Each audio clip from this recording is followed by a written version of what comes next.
बिस्मिल्लाहिर्रहमानिर्रहीम। आज हम डिस्कस करेंगे डिस्टेंट किंडरेड क्लास 1। डिस्टेंट किंडरेड की 4 क्लासेज हैं और क्लास 1 में आते हैं descendants of deceased other than sharers and residuaries. यानी इसमें आएंगे daughters descendants, sons daughters descendants और sons daughters descendants. Allocation of shares to distant kindred. Distant kindred को शेयर कैसे देते हैं, उसका प्रोसीजर ये है कि सबसे पहले apply rules of exclusion to identify the claimants who will not get a share, then make the order of succession. Number 3, apply rules of allocation to allot the shares to the distant kindred who qualify for a share. Rule of exclusion देखते हैं। Number 1 rule of exclusion है nearer relative exclude the remote relative, और number 2 rule of exclusion है children of sharers and residuaries exclude the children of distant kindred when both are of the same generation। Rule of exclusion number 1 apply करते हैं। For example हमारे पास children of daughter alive हैं और grand children of daughter भी alive हैं। Children of daughter जो हैं वो नियर रिलेटिव्स हैं, यानी डॉटर की फर्स्ट जनरेशन में है, जबकि grand children of daughter remote relatives हैं, यानी डॉटर के सेकेंड जनरेशन में। तो इसलिए नियर रिलेटिव्स की मौजूदगी में रिमोट रिलेटिव्स एक्सक्लूड हो जाएंगे। Rule of exclusion number 2, within the same generation the children of sharers and residuaries exclude children of distant kindred। For example, children of granddaughter alive हैं और grandchildren of daughter भी alive हैं, दोनों same generation के हैं, लेकिन children of granddaughter children of sharer हैं, यानी sons daughter के children हैं, और son daughter जो है वो sharer या residuary होती है, जबकि grandchildren of daughter children of distant kindred हैं। तो इसलिए चिल्ड्रन ऑफ शेयरर की मौजूदगी में चिल्ड्रन ऑफ डिस्टेंट किंडरेड एक्सक्लूड हो जाएंगे। ये ऑर्डर ऑफ सक्सेशन है, यानी फर्स्ट प्रायोरिटी पे आते हैं डॉटर्स चिल्ड्रन, सेकंड प्रायोरिटी पे सन्स डॉटर चिल्ड्रन, फिर डॉटर्स ग्रैंड चिल्ड्रन, फिर सन्स डॉटर चिल्ड्रन, उसके बाद daughters great grand children and sons daughter grand children. मतलब ये है कि जो भी सबसे इस लिस्ट में टॉप पे अलाइव होगा वो बाकी सबको एक्सक्लूड कर देगा। For example daughters children alive हैं और बाकी भी सारे अलाइव हैं, तो in that case daughters children सबको एक्सक्लूड कर देंगे। और अगर डॉटर्स चिल्ड्रन नहीं है तो सेकंड प्रायोरिटी पे आते हैं सन्स डॉटर चिल्ड्रन, उनको फिर शेयर ट्रांसफर होगा और बाकी सारे एक्सक्लूड हो जाएंगे, and so on.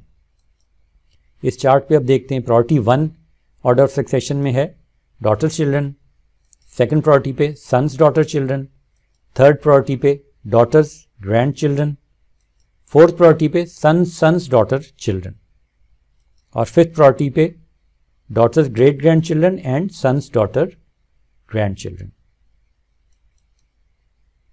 Allotment of shares. Rule number 1, if the intermediate ancestors do not differ in gender the property is to be divided so that the males get double that of the females. ये rule simple है। For example priority 3 वाले Clements हैं और priority 1 वाले intermediate ancestors हैं।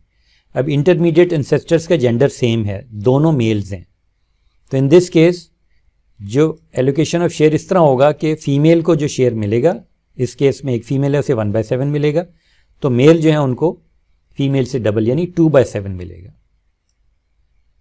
इस example में intermediate ancestors नहीं हैं, क्लेमेंट प्रायोरिटी 1 वाले हैं, तो स्ट्रेट अवे मेल्स को फीमेल से डबल शेयर अलॉट हो जाएगा।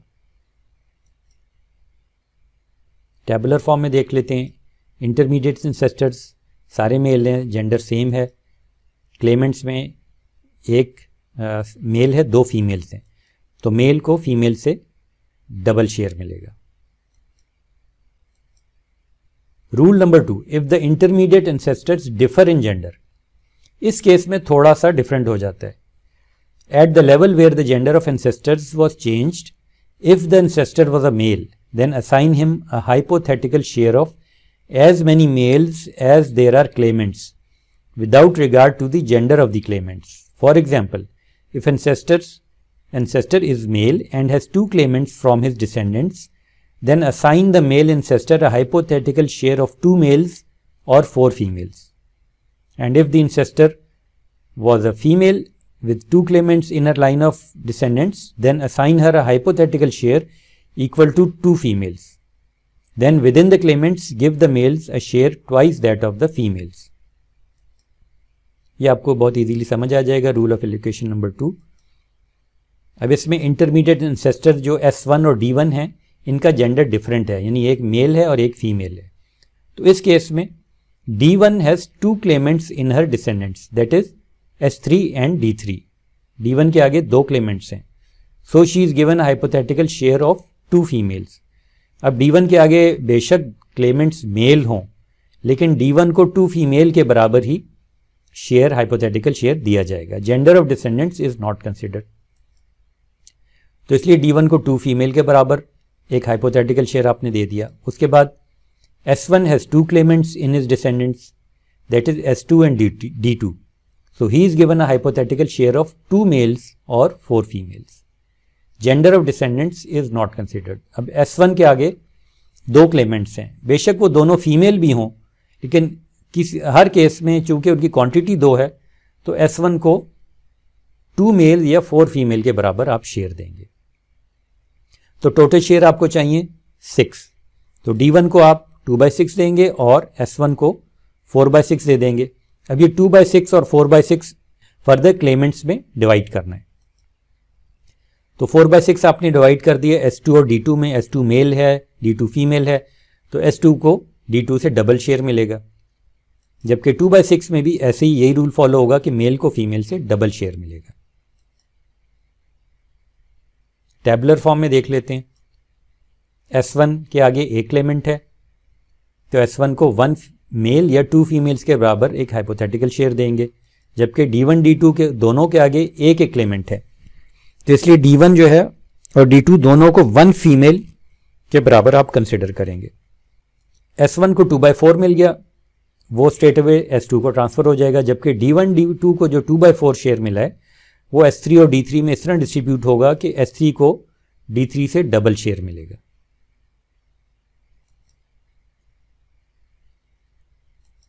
इस एग्जाम्पल में S1 के आगे 2 क्लेमेंट्स हैं, तो S1 को 2 मेल्स या 4 फीमेल के बराबर कंसिडर करेंगे, जबकि D1 के आगे 3 क्लेमेंट्स हैं, S3, S4 और D3, इसलिए D1 को 3 फीमेल के बराबर कंसिडर करेंगे।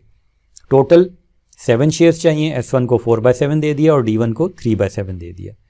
अब S1 को जो 4/7 दिया है उसको क्लेम करने के लिए S2 और D2 हैं। डिस्ट्रीब्यूशन इसी तरह होगी कि मेल को फीमेल से डबल शेयर मिलेगा, और D1 को जो 3/7 दिया है उसको लेने के लिए 2 मेल्स और 1 फीमेल हैं, तो मेल जो S3 S4 हैं वो फीमेल यानी D3 से डबल शेयर लेंगे। फॉर एग्जाम्पल इंटरमीडिएट इंसेस्टर्स के 2 लेवल हैं, इस केस में शेयर कैसे डिस्ट्रीब्यूट होगा एग्जाम्पल से देखते हैं। S1 D1 D2 ये इंटरमीडिएट इंसेस्टर्स के लेवल 1 है। S1 के क्लेमेंट्स उसके डिसेंडेंट्स में एक है, D4 है, तो S1 1 मेल के बराबर कंसिडर होगा या 2 फीमेल्स के बराबर। D1 के आगे 2 क्लेमेंट्स हैं, S3 और D5, इसलिए D1 2 फीमेल के बराबर उसको एक हाइपोथेटिकल शेयर देंगे, और D2 के आगे D6 है क्लेमेंट, तो D2 को भी 1 फीमेल के बराबर एक हाइपोथेटिकल शेयर देंगे। टोटल आपको 5 शेयर्स चाहिए, तो S1 को 2/5 दे दिया, D1 D2 को मिला के 3/5 दे दिया।